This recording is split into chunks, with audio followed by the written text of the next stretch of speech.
Pocket doors work a lot better with handles. So let's learn how to install some.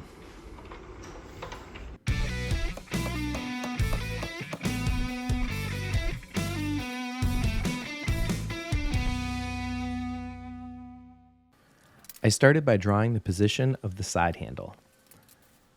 My wife wanted this centered with the top of the center rail and in the middle of the stile.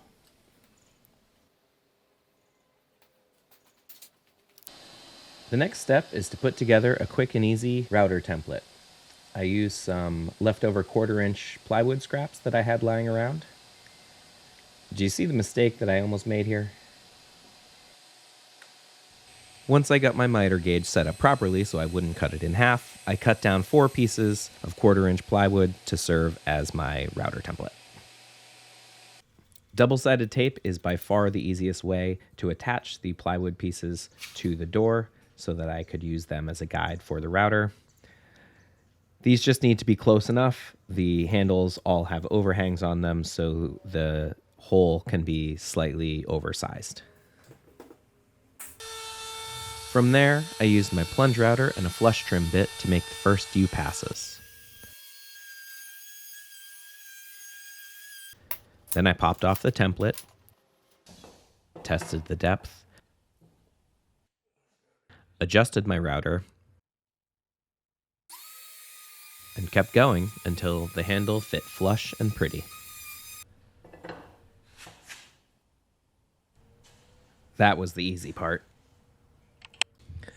The pull latch needs to be inserted into the edge of the door about 2.5 inches.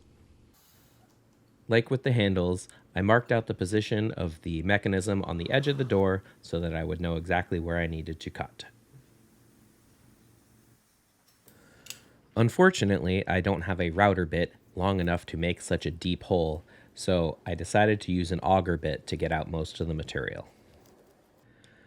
The trick to this is to make sure that you're actually drilling straight so you don't accidentally blow out the front or back of the door.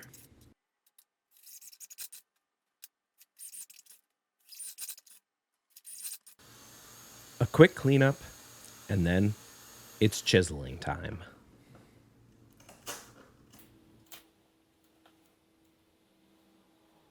You would think that after all this chiseling, I would have gotten a final beauty shot of me slipping the mechanism into the finished hole, but no.